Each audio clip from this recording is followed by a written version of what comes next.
Hello, and welcome to week 70. This time I have Crash by J.G. Ballard. This is a um, novel originally published in 1973. It was the basis of the movie Crash by Cronenberg. Now, there are two movies called Crash. One is by Cronenberg, the other one is not. The one by Cronenberg is this one, which is about people who have sort of an erotic fixation about car crashes. Hence the title, Crash. Now, I've seen the movie, but it's been a million years, and this is the first time I've read anything by Ballard.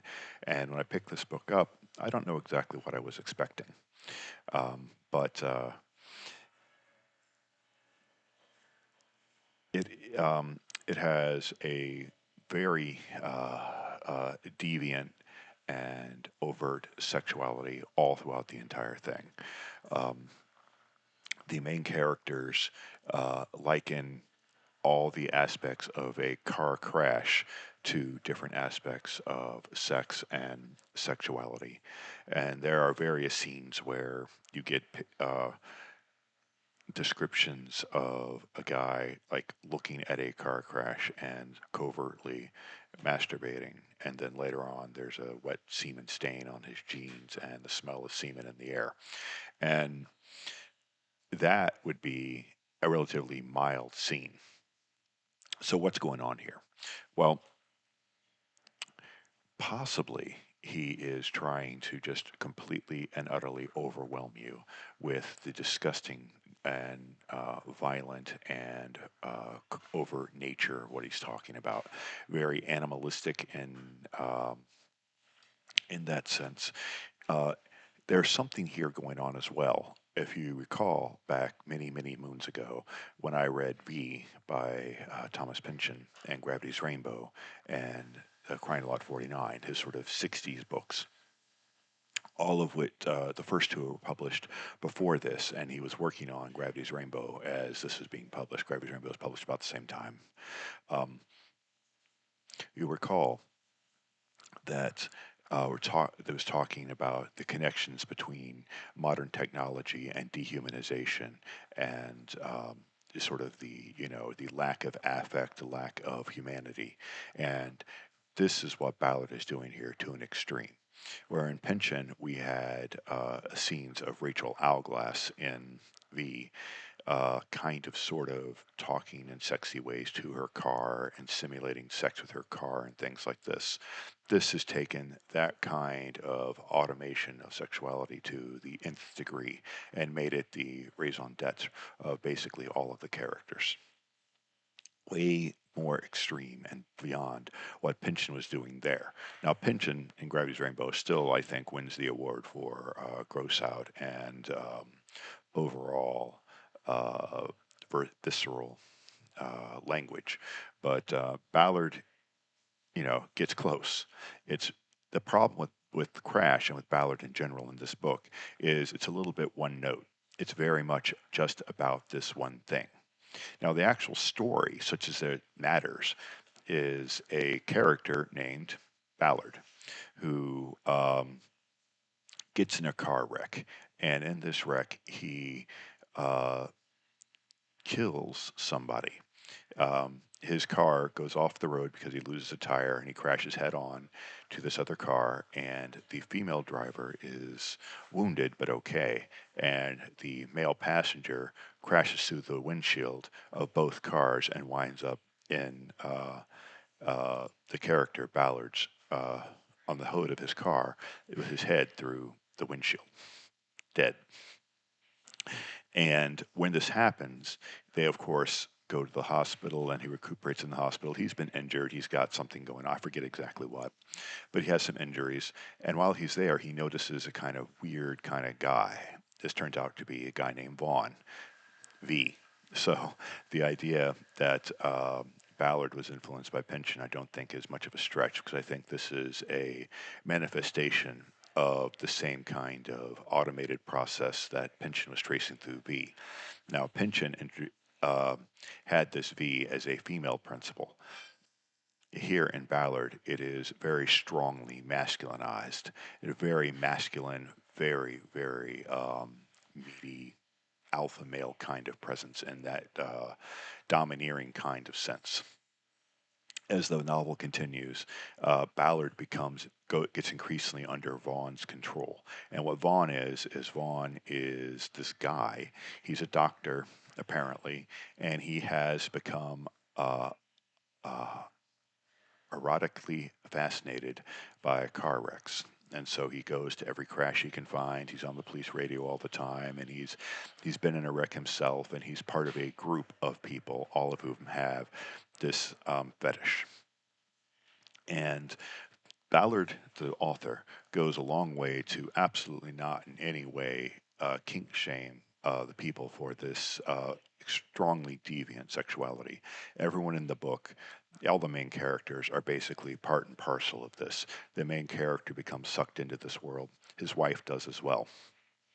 And the overt sexuality becomes part of their lives as well because they're currently in a um, open relationship. And Ballard, the character, is actually coming home from his girlfriend's house and this kind of thing. And so they uh, begin to get involved with Vaughn in this way. The main character, who is male, starts going on car rides with Vaughn, where he will drive, and Vaughn will pick up a couple of prostitutes and then have all kinds of weird sex with them in the back seat, this kind of thing. And the main character will voyeuristically watch him in the rearview mirror, and that kind of thing. And there's a bit of overt drug use. A little bit of hash is mentioned, a little bit of alcohol is mentioned, and towards the end, acid.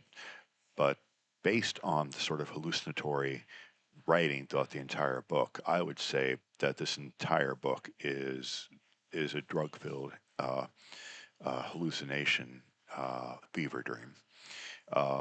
If you wanted to try to bring it to realism, you would have to say something like this because Vaughn is such an over the top, almost stereotypically pervert about the way he does the things that he does. Is he would have been kicked out of society or he would have been locked up a long time ago. Many of the women they pick up are talked about as young, some of them explicitly underage. And of course, in '73, this was edgy in a way that it's different now, but it was just as illegal then and is just as deviant then as it is deviant now. It was just seen somewhat differently in society.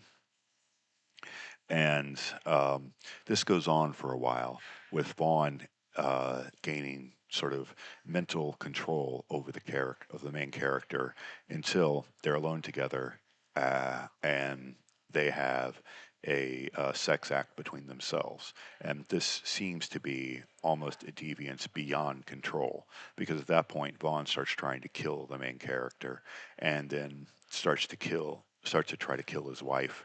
And the whole time he's been trying to set up a situation where he could get Elizabeth Taylor, the actress, in a car and wreck her car and kill her. So that's been the entire goal: is this fetishization of celebrity death by machine. In this regard, he has a stunt double, a man who has the features of more feminine features, who dresses in drag and plays uh, celebrity women in movies, so they don't have to be in the car wrecks and whatnot.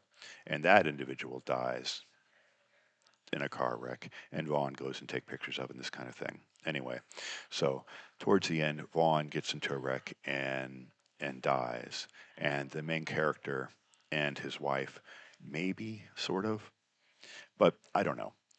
It's a dangerous book to try to bring down to realism. It has the same kind of edgy, you're not quite sure what's going on for real, as say Fight Club would have, or parts of Pension for that matter. So there is some suggestions, I think, that the main character in Vaughn may be two parts the same character, or Vaughn may be an entire fabrication or hallucination of the main character. Um, to justify some of this distancing behavior. Uh, Nobody in this book is likable by any stretch of the imagination. They're all pretty much horrible, self involved people. At one point, the main character gets involved with a woman who has been disabled because of car wrecks, and she's in braces, and he can't get off by having sex with her in any normal way. So it describes him putting his penis in the gashes in her body and this kind of thing to get off. And it's just, but it's not meant to necessarily be um, anti disability or anything like that, or misogynistic necessarily. There's definitely a strong misogyny in Vaughn, definitely, and to some extent in the narrator as well. There's definitely a strong misogyny, but that's not really the point. The point here is really just an exhaustion with humanity, an exhaustion with morality, an exhaustion with society, an exhaustion with everything. And this automobile crash, this technocracy, is basically what it's come down to. Um, yeah, Crash, J.G. Ballard. Absolutely, I do not recommend this for everyone. This is definitely a book that you should only read if you are not easily offended. There are times when you're going to put the book down and say, okay, I'm done with this crap. This has no redeeming value. Um, if you don't reach that point at some point in this book, something's wrong with you, because there are going to be points where you think that. Does it have redeeming value? I think ultimately yes, but I think that it's wise to be a short book. Any longer, and it would have way overstayed its welcome. As it is, I think it overstayed its welcome to begin with. I think that what we see in those Pynchon novels I mentioned is more sophisticated, more accurate to humanity, and has much more resonance and importance than what Ballard is doing here. But that's not to say this book is without value. It has value. Um, it's just I would definitely not recommend this for everyone.